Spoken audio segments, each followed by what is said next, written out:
আমরা কমপক্ষে ১৪ থেকে ১৫টি ভোট কেন্দ্রে ঘুরেছি এবং সেখানে আমরা দেখেছি যে নিরাপত্তা কর্মী থেকে শুরু করে ভোট গ্রহণে যে সকল কর্মকর্তা কর্মচারীরা সহযোগিতা করছেন বা দায়িত্বরত কর্মকর্তা কর্মচারীরা আছেন তাদের একটা অলস সময় যাপন তারা করছেন।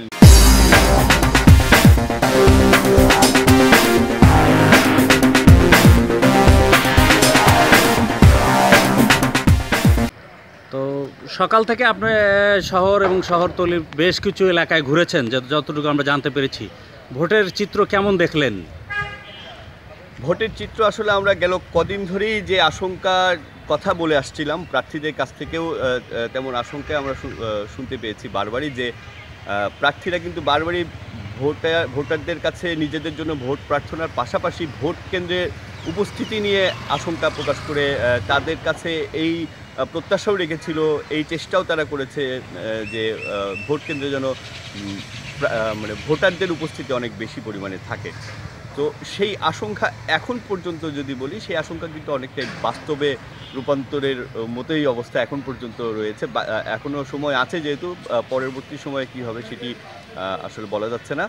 এখন পর্যন্ত আমরা কমপক্ষে ১৪ থেকে ১৫টি ভোট কেন্দ্রে ঘুরেছি এবং সেখানে আমরা দেখেছি যে নিরাপত্তা কর্মী থেকে শুরু করে ভোট গ্রহণে যে সকল কর্মকর্তা কর্মচারীরা সহযোগিতা করছেন বা দায়িত্বরত কর্মকর্তা কর্মচারীরা আছেন তাদের একটা অলস সময় যাপন তারা করছেন কেবলমাত্র। কোথাও ভোট কেন্দ্রে ভোটারদের উপস্থিতি যে পরিমাণে থাকবার কথা ভোটারদের উপস্থিতি, সেই উপস্থিতির ন্যূনতম উপস্থিতির জায়গাও কিন্তু নেই। আমরা যদি বলি যে এরকম হয়েছে কোনো কেন্দ্রে ২,৪০০ কিংবা ২,২০০ ভোটার রয়েছেন, সেই সকল কেন্দ্রগুলোতে আমরা এই কিছুক্ষণ আগ মুহূর্ত পর্যন্তও কিন্তু এরকম শুনেছি, দেখে এসেছি আমরা যে ৮ থেকে ১০ জন ভোটার ভোট প্রয়োগ করেছেন।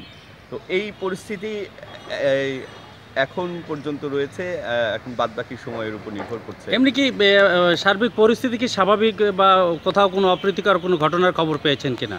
কোথাও কোনো অপ্রীতিকর ঘটনার কোনো সংবাদ আসেনি। এটি একটি আশার খবর যে ভোটারদের সংখ্যাই শুধুমাত্র একটি আশঙ্কার বিষয় হয়ে দাঁড়িয়েছে। এছাড়া কোথাও কোনো ধরনের কোনো অপ্রীতিকর ঘটনা কিংবা কোনো দুর্ঘটনার খবরাখবর কিন্তু আমরা এখন পর্যন্ত পাইনি। ধন্যবাদ। আপনি একজন পর্যবেক্ষক, সকাল থেকে শহরের বিভিন্ন কেন্দ্রে ঘুরেছেন। ভোটের কি অবস্থা একটু কাইন্ডলি বলবেন? এই যাবত এই কয়টা কেন্দ্রে আমার যাওয়া হয়েছে, অধিকাংশ ভোট কেন্দ্রে দেখা গেছে যে ভোটারের আগমন সংখ্যা একেবারেই নাই। তবে কোথাও এই পর্যন্ত কোনো গণ্ডগোলের খবর পাওয়া যায়নি।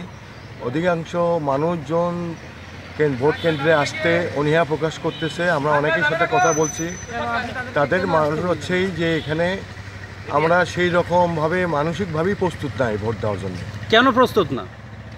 ব্যাপার হচ্ছে যে প্রচারণায় বিরোধী দলের কোনো অংশগ্রহণ নাই, যার জন্য অধিকাংশই ভোট কেন্দ্রে যাওয়ার ব্যাপারে অনীহা প্রকাশ করতেছে। ভাই, আপনি সকাল থেকে ঘুরছেন, বিভিন্ন ভোট কেন্দ্রে গিয়েছেন, এখন পর্যন্ত আপনার দৃষ্টিতে কি অবস্থা, কেমন দেখলেন একটু কাইন্ডলি বলবেন কি? প্রথম যে ব্যাপারটা হচ্ছে যে আমাদের এই সদর নির্বাচনের শহর কেন্দ্রিক যে ভোটগুলো, শহরের যেগুলো ভোট কেন্দ্রগুলো, এখানে কিছুটা ভোটের এখন ঘাটতি দেখা যাচ্ছে। মানুষজন এখনও আসলে আসেনি, কারণ শহরের লোকজন আসলে ঘুম থেকে উঠেই দেরিতে। কিন্তু আমি ইউনিয়ন পর্যায়ে যেখানে গেছি সেখানে কিন্তু মোটামুটি ভোটের একটা সাড়া আছে। এখন শহর কেন্দ্রিক যেগুলো ভোট কেন্দ্র, এখানে ভোটার উপস্থিতি কম এবং সবাই আশা করতেছে যে আরও মানে 12টার পর অথবা দুপুরের পরপরই একটা ভোটার উপস্থিতি বাড়বে। আর এদিকে যেহেতু বগুড়া সদর উপজেলাটা একটু আমাদের জন্য ইম্পর্টেন্স রাখে, সেক্ষেত্রে আশেপাশে ইউনিয়ন পর্যায়ে বিশেষ করে আমাদের ওই রেলে, আমাদের বগুড়া দুই ভাগে বিভক্ত, রেলে এই পার এবং ওই পারে মোটামুটি কিছুটা ভোটের ব্যাপক সাড়া পাওয়া যাচ্ছে। আর এখানে যেহেতু বিএনপি জোট ভোট প্রত্যাখ্যান করেছে, তো স্বাভাবিকই এটা বোঝা যাচ্ছে যে মোট ভোটারের উপস্থিতি অনেক অংশ কমে যাবে।